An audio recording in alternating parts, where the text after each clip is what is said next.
नमस्कार, मैं रिंकू घोष आपका स्वागत करती हूँ बिग बहुरिया के इस खास एपिसोड में। दोस्तों, साथ निभाना वो भी जिंदगी भर का एक तपस्या से कम नहीं, और इसमें रखा जाता है भरोसा।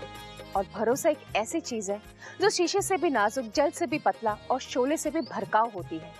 इसे बहुत संभाल कर रखा जाता है, बहुत सहेज के रखा जाता है, और जो परिवार इसे संभाल के रखने में कामयाब हुआ वही परिवार एक आदर्श परिवार कहलाता है। इस कार्यक्रम के जरिए हमारा बस एक ही मकसद है, आप तक उन रियल लाइफ आदर्श बहुरिया की कहानी पहुंचाना। हो सकता है कि इस प्रक्रिया के दौरान कुछ संवेदनशील बातें हों, कुछ गिले शिकवे भी निकले, लेकिन कैसे एक परिवार इन मुसीबतों से निकलकर एकजुट होकर रह रहा है, बस वही दिखाना हमारा मकसद है। इनकी भावनाओं को ठेस पहुंचाना या इनके झगड़ों पर ध्यान केंद्रित करना, ये हमारा मकसद बिल्कुल नहीं है, क्योंकि जब हम आपके घर आते हैं तो आपके अपने और भी करीब हो जाते हैं।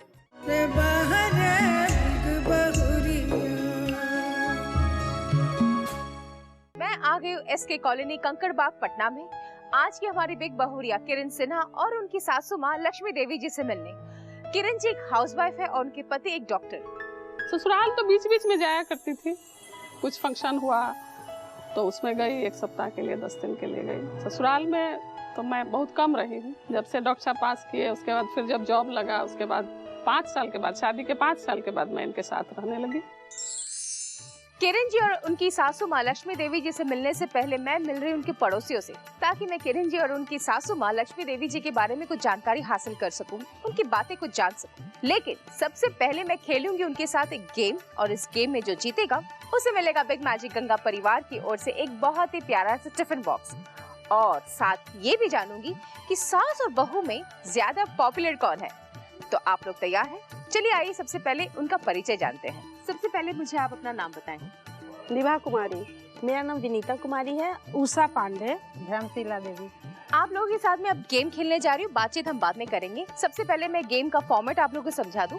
आप लोगों को 2 टीमों में बांट दिया जाएगा, सासू माँ टीम और बहुरिया टीम, और आप लोगों को 1 मिनट का समय दिया जाएगा। घर में तो आप लोग प्याज ये सब तो छिलते ही हैं, तो आप लोग तो एक्सपर्ट है ये प्याज छिलने में, तो यहाँ पर भी 1 मिनट में ये प्याज छिलने हैं, और जो जितना ज्यादा प्याज छिल पाएगा जो टीम, वही हमारे इस गेम का विजेता होगा, और उसे मिलेगा बिग मैजिक गंगा परिवार की ओर से एक बहुत ही प्यारा सा टिफिन बॉक्स। तो आप लोग तैयार हैं? कौन सी टीम से खेलना चाहेंगे? मैं बहुरिया की टीम से खेलना पसंद करूंगी। तो आपको सासू माँ टीम से ही खेलना पड़ेगा। जी। तो तैयार? जी।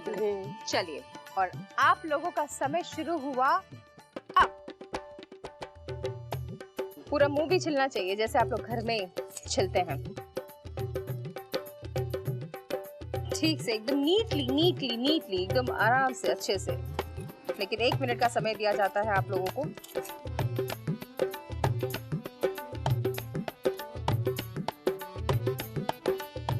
ये वाला टीम बहुत नीटली कर रहा है।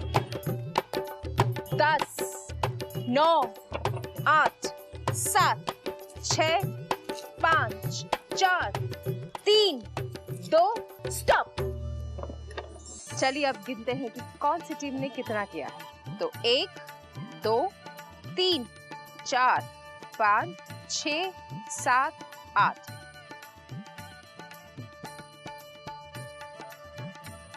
1, 2, 3, 4, 5, 6, 7, ये 8 पूरा छिला नहीं है, तो यानी कि 7 पूरे छिले हैं और 8 आपने छिला नहीं है, और आपके पूरे 8 के 8 छिले हुए प्याज है। तो यानी कि सासू माँ टीम हमारी जीतती है, और आपको मिलता है बिग मैजिक गंगा परिवार की ओर से एक बहुत ही प्यारा सा टिफिन बॉक्स।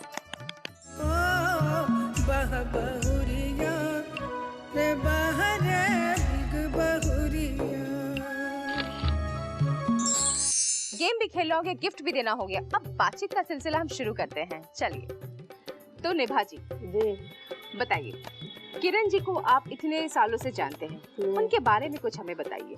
हमारी बहुत अच्छी पड़ोसी हैं, उनसे बहुत कुछ सीखने के लिए भी मिलता है। किरण जी को मैं 10 सालों से जानती हूँ। जब मेरी शादी हुई थी और मैं यहाँ आई थी, तो इनकी और इनकी बेटी में मेरी अच्छी बनती थी, और ये बहुत कोऑपरेटिव हैं। स्वभाव बहुत ही अच्छी है, बहुत अच्छी हैं। तो निभा जी ये बताइए कि सास और बहू में ज्यादा पॉपुलर कौन है? आप किसे ज्यादा पॉपुलर मानती हैं? तो माँ जी ही हैं, सास ही हैं। किरण जी, हम भी उन्हीं को मानते हैं, सासू माँ सासू को। माँ को। बहुत पॉपुलर ज्यादा है। यानी कि हमारी आज की पॉपुलैरिटी मीटर टाई हो गई, 2 वोट सासू माँ को और 2 वोट्स बहू को।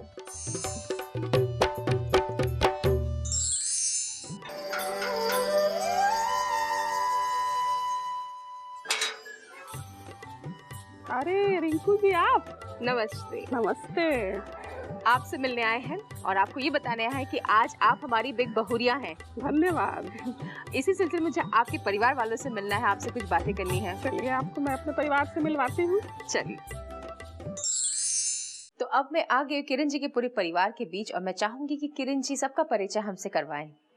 किरण जी सबका परिचय करवाइए हमसे। ये मेरी सासू माँ है।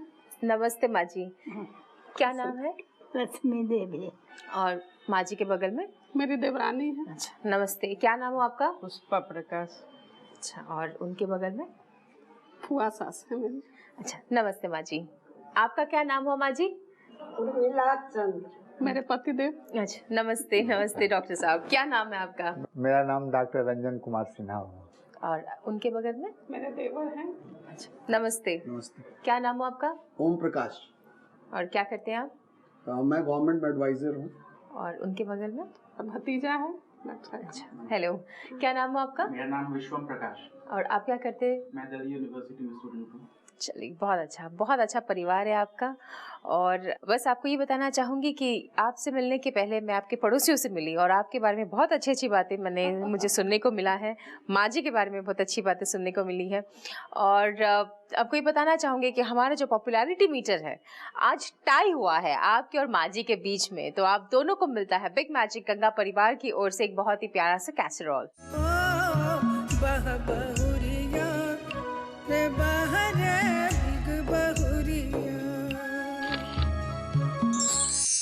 एक गिफ्ट मैं और देना चाहूंगी, लेकिन ऐसे नहीं दूंगी। एक छोटा सा गेम खेल के, लेकिन किसके बीच? आपके और आपके पतिदेव के बीच।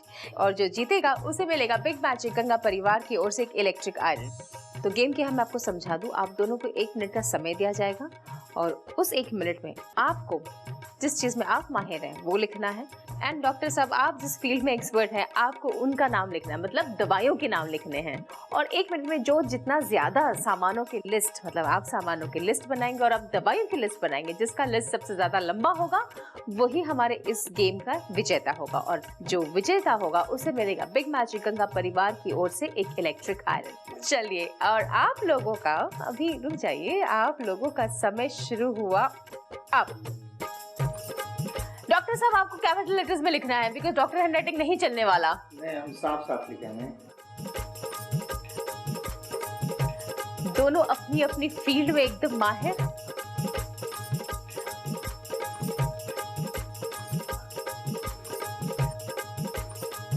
किरण जी बहुत फास्ट लिख रही हैं आप, और हमारे डॉक्टर साहब थोड़ा सा स्लो हो रहे हैं। लगता है बहुरिया बाजी मारने वाली है।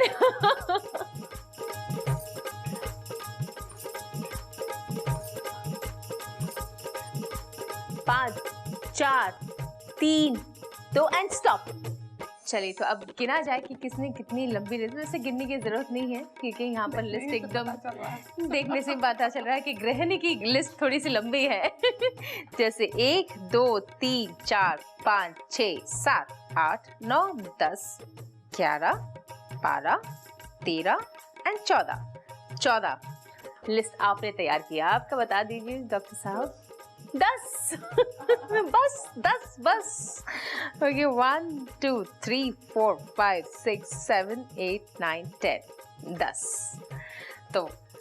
तो विजेता हमेशा की तरह आपकी धर्म पत्नी, घर की बॉस। इन्होंने तो पहले ही बता दिया था। वही तो, बॉस के सामने हर कोई हार मान जाता है। नहीं, होम मिनिस्टर के सामने किसकी चलती है? घर के अंदर में और जीतना और मुश्किल। जैसे कि आप लोग देख ही रहे हैं कि आज की हमारी इस गेम की विजेता हमारी बहुरिया है और आपको मिलता है बिग मैजिक गंगा परिवार की ओर से इलेक्ट्रिक आयरन।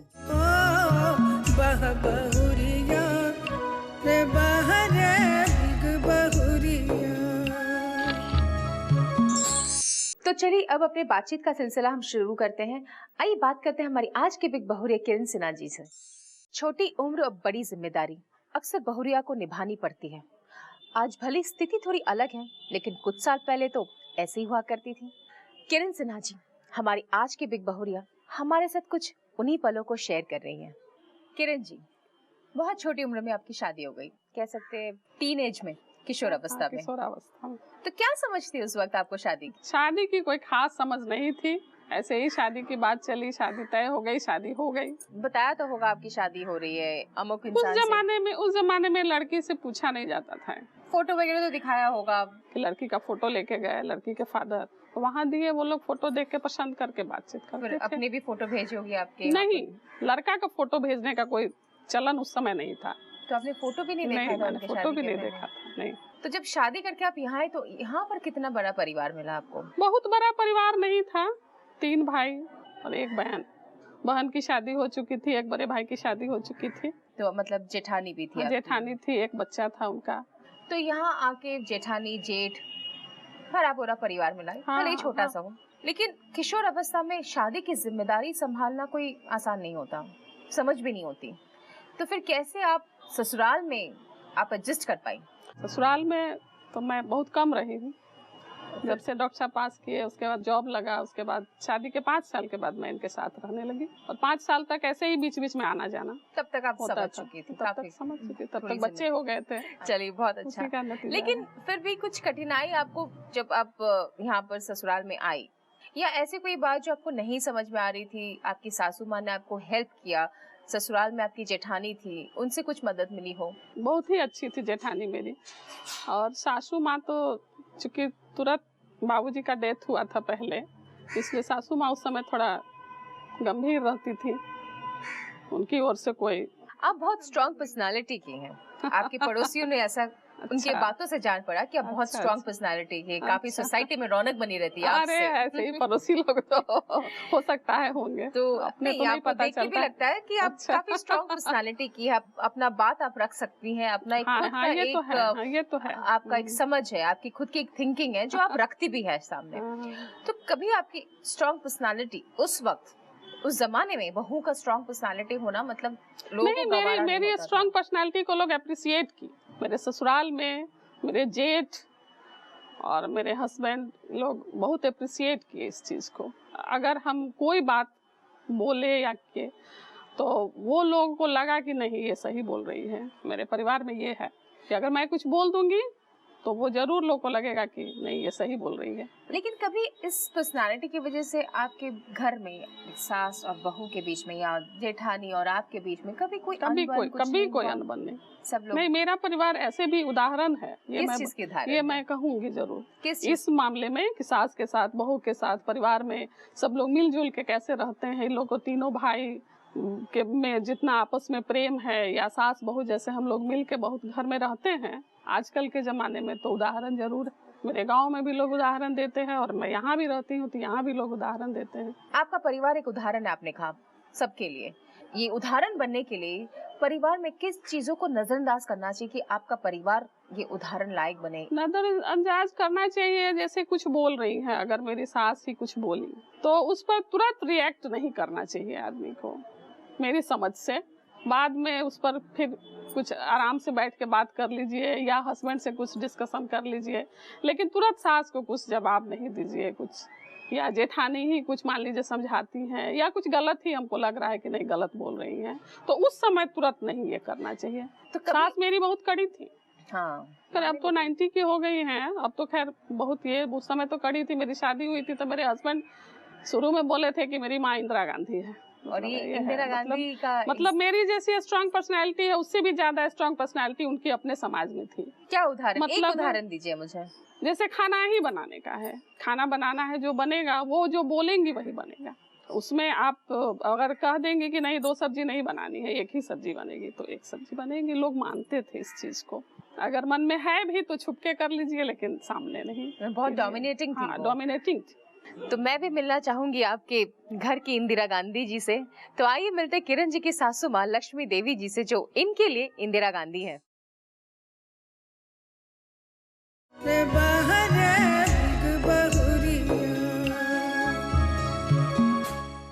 ब्रेक के बाद आपका स्वागत है और आप लोग देख रहे हैं बिग बहुरिया। इस वक्त हमारे साथ है किरण जी की सासू माँ लक्ष्मी देवी जी, जो लगभग 90 बरस की है। ये वही महिला है जो किसी जमाने में इंदिरा गांधी का रौब रखती थी। आइए अब बातचीत करने की कोशिश करते हैं और जानते हैं इनके बारे में कुछ हसीन वो पल, अगर जान सके तो। माँ जी, हाँ सुनाई देगा ना माँ जी? हाँ माँ जी, बेटा और पतो हाँ कैसे हैं वो लोग दोनों आपके साथ? बहुत अच्छा है, बहुत अच्छा से रखे छे बहुत। बेटा पुतौ को। आहा, हुकुम चलावे रही है पतो पर? हाँ, की हुकुम चलावत रही है? जे मन होय छे, जे हुकुम चलाय छे, जे चले छे। आहा के पोतो कहाँ के छे? समस्तीपुर। बात विचार में कहीं छे आहा के पुतो? अच्छा छे। आहा के हुकुम माने छे? हाँ हाँ आहा के देखभाल करे छे? हाँ खाना पीना, दवा दारू, सेवा सत्कार सब करे छे आहा के पतो? हाँ, खूब करे छे। आहा के सब बात माने छे ठीक से? हाँ तो आइए मिलते हैं इनके बेटे और हमारी आज के बिग बहुरिया किरण जी से। अब हमारे बातचीत में जुड़ गए हैं किरण जी और उनके पति डॉक्टर रंजन जी। 34 साल का साथ आप दोनों का एक साथ, कैसा रहा ये सफर? बहुत अच्छा। बहुत अच्छा। डॉक्टर की मुस्कुराहट तो देखिए, मुस्कान देखिए।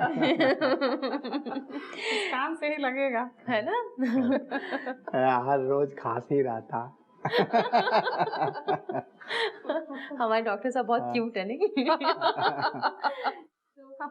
एक डॉक्टर की पत्नी बना कोई आसान नहीं। आपको बहुत हमेशा कठिन, इमरजेंसी, बहुत कभी कठिन कभी काम इमरजेंसी है। भी लगा बहुत रहता है। कठिन काम है। सो हमेशा ही लगा रहता था। तो कैसे ये आप जब बाहर होती हैं तो कैसे ये अपने आपके घर को संभाल लेती हैं? ये तो यही बताएंगे, लेकिन बहुत अच्छे से संभालती हैं। मेरे एक कलीग हैं, वो कहती हैं कि तुम्हारा प्रैक्टिस जो है सो तुम्हारी पत्नी ही के चलते है। इतना अच्छा से मेरा प्रोफेशनल काम भी ये संभालती हैं। कहीं से कॉल आया तो सुन लिया। आज मोबाइल का ज़माना हो गया, जिसमें मोबाइल नहीं था, लैंडलाइन पर ये पूरा इंफॉर्मेशन मेरे बारे में देती थी। तो आपके साथ रह रहे के आधी डॉक्टर नहीं तो ये खुद ही बन गई होंगी? हाँ, मोहल्ले में थोड़ा बहुत इलाज भी कर लेती हैं। तो मतलब आप भी डॉक्टर बन गई है। चलिए, आपने अच्छा ट्रेनिंग दे दिया दैट मींस। उस वक्त जब आपकी शादी हो गई तो ये तो एक हफ्ता रहने के बाद वापस मायके आ गई। 5 साल आप लोग मतलब ये लगभग अपने मायके में रही और आप पढ़ाई करने चले गए थे। तो उस वक्त तो टेलीफोन नहीं होता था, आजकल तो टेलीफोन का जमाना है, मोबाइल का जमाना है। कांटेक्ट कैसे करते थे अपनी बीवी से? बस चिट्ठी पत्री से, चिट्ठी पत्री से? डाक विभाग। आपने कितनी पत्रियां लिखी होंगी इनको उस वक्त? मैं 10 दिन, सप्ताह, 15 दिन, जब भी। कितने दिन में? सच्ची एक सप्ताह से 10 दिन में एक चिट्ठी।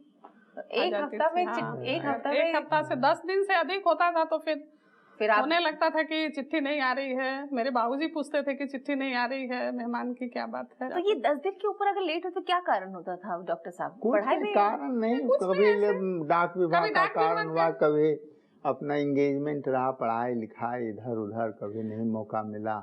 तो नई शादी करने के बाद पढ़ाई में मन लगता था आपका? क्यों नहीं लगेगा? पढ़ाई तो मेन चीज रहती, तो पढ़ाई तो और मन अधिक लगता था। अच्छा, मतलब अब सेटल हो गए, अब गृहस्थी हो गई, अब मेरा मन नहीं भटकेगा, तो इसलिए। एक्चुअली हम लोग फाइनल ईयर में थे तो उसमें पढ़ाई खत्म ही हो रही थी। 2-4 महीने के बाद परीक्षा ही हो गई, हम लोग एग्जाम हो गया, पास किए, तो फिर इंटर्न, हाउस सर्जनशिप, ये सब हुआ। 34 साल में आप लोग लगभग एक दूसरे के बारे में सब कुछ जानते हैं, एक दूसरे को एकदम कम्प्लीटली समझते हैं। लेकिन आइए हम लोग एक छोटा सा राउंड खेलते हैं सवाल और जवाब का, और जानते हैं कि आप लोग एक दूसरे के बारे में कितना जानते हैं। सबसे पहले डॉक्टर साहब आपसे, आपकी पत्नी का पसंदीदा रंग क्या है? पीला। जवाब सही है। आपकी पत्नी किस दिन देवी या देवता की पूजा ज्यादा करती है? मंगल। जवाब सही है। सही। आपकी पत्नी का जन्मदिन कब है? ये तो मुझे याद नहीं है। चलिए, फिर आपको ये जवाब नहीं मिलेगा, आप बताइए अपना जन्मदिन। 9 अक्टूबर। आपकी पत्नी के दादाजी का नाम बताएं। डॉक्टर रामाशीष ठाकुर। क्या ये जवाब सही है? सही है। अब आपकी बारी। आपके पति ने डॉक्टरी की पढ़ाई कब पूरी की थी? 1980 में। क्या ये जवाब सही है? सही है। आपके पति के साथ देखी गई किसी 2 फिल्मों का नाम बताएं। शोले, भाग मिल्खा भाग। क्या ये जवाब सही है? सही है। आपके पति के बचपन के किसी दोस्त का नाम बताएं। रामदेव। क्या ये जवाब सही है? सही है। आपके पति का जन्मदिन कब है? 1 अप्रैल। देखा, इसी को कहते हैं गृहिणी। और क्या ये जवाब सही है? सही। बहुत मजा आ रहा बात करने में। अब लेते हैं छोटा सा ब्रेक और इस ब्रेक के बाद शामिल करेंगे किरण जी की सासू माँ लक्ष्मी देवी जी को भी।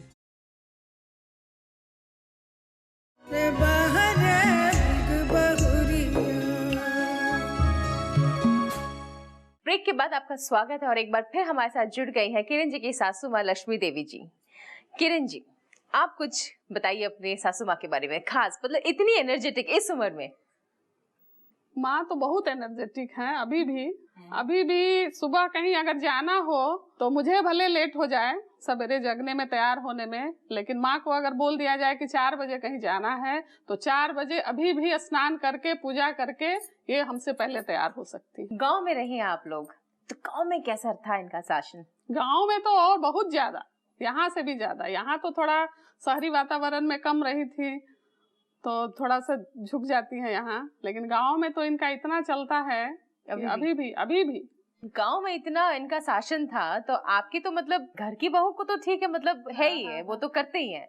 आप लोगों की तो हालत खराब होती होगी इनके सामने। बाकी गांव में जो आपकी हम उम्र की जो बहुएं थी उनका हालत कैसा होता था इनके सामने? नहीं तो किसी खराब चीज के लिए नहीं शासन करती थी, अच्छी बात बताती थी। कम खर्च में कैसे रहा जाए, काम अधिक करो, आराम नहीं करो, काम करो, कम खर्च में कितना अच्छा तरीका से रह सकती हो, कम खाना बना करके किसी तरह, यही सब सिखाती थी। खराब बात तो नहीं सिखाती थी कभी। डॉक्टर साहब, आपकी इंदिरा गांधी, आपने ऐसे ही कुछ कहा था आपकी पत्नी को कि मेरी माँ इंदिरा गांधी जैसी है। इंदिरा गांधी से मतलब ये था कि ये जो है सो अपना डोमिनेट करती थी या किसी बात को कहने में हिचकती नहीं थी। गांव के दबंग से दबंग आदमी को भी अगर वो कुछ गलत कर रहा है तो उसको मुंह पर कहती थी कि आप ये गलत कर रहे हैं। और हम लोग बोलते थे कि तुमको डर नहीं लगता माँ वो कुछ कर देगा? कहेंगे डर किस बात का, क्या करेगा वो? तो इस तरह से हम लोग थे, दबंगई इसमें थी माँ की। माँ जी प्रणाम। बताइए कि बेटा और पतो की चोरी आपको कैसी लगती है? बहुत अच्छा लगे। बहुत अच्छा लगता है। पूछल के तखनी की पुत्र बेटा के बियाह केना करलू, कहलिए जेना होय छै बियाह तेना देखने किरण का, कहलिए नहीं हम देख हमें तखनी देखे नहीं छे लड़की भूमियारो में। जब किरण जी को देखा, बहू को जब देखा तो सुंदर लगी बहू आपको? हाँ। और अभी ये मेरा ड्रेस कैसा लग रहा है आपको? तैयार नहीं तू नहीं छे।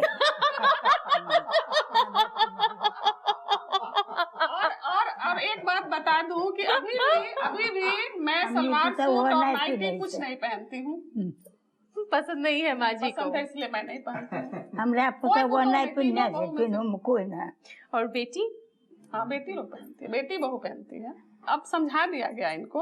अब जब हम लोगों की बहू आई ना, सब सलवार सूट पहनने लगी, तब हम लोग इनको बोले कि अब अगर हम लोग माथा पर आंचल लेंगे तो बहू को बुरा लगेगा क्योंकि वो सलवार सूट पहन के घूमती है। तो अब हम लोग माथा पर आंचल नहीं लेंगे। नहीं तो बहू के आने तक भी हम लोग गाँव जाते थे तो सिर पर आंचल लेकर के रहते थे। तो फिर माँ को बहुत समझाए कि अब नई बहू घर में आएगी, अब वो सब छोड़िए, बहू तक ही चला, अभी तो पोते के बहू में नहीं चलेगा। पोते की बहू तो आएगी, जींस पहन के आएगी और हेलो दादी जी कैसी हो।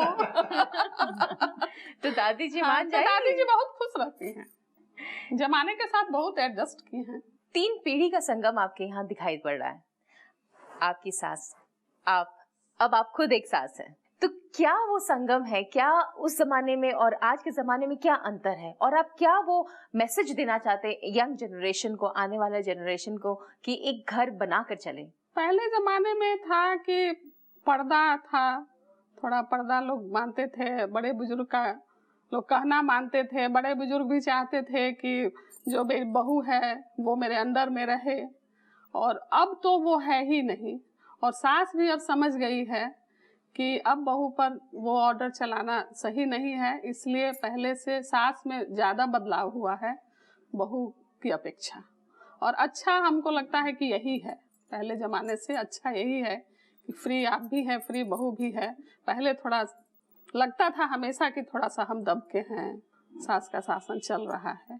वो सही नहीं था, सही अभी का ही लग रहा है। तो आपको मुझे लगता है, जैसा लगता है, आपको लगता है ये मुझे जमाना जो लगता है है यही जमाना सही तालमेल है। एक दोस्त की तरह चल एक रही दोस्त है, एक की माँ तरह बेटी चल की रहा तरह है। रिश्ता है। सास के जैसा कुछ है ही नहीं। रिलेशन जो है सो वो फ्रेंडशिप का ही अधिक रहे तो अधिक अच्छा लगता है। बहुत खूबसूरत परिवार। इनकी बातें सुनकर सच में आंखों के सामने बहुत सारी बातें तैरने लग गई। इनके जीवन के अनुभव से मैंने तो बहुत कुछ सीखा है। उम्मीद करती हूँ कि आपने भी वो सब कुछ सीखा है इनसे। और इस खूबसूरत परिवार को मिलता है बिग बहुरिया photo frame with silver coin.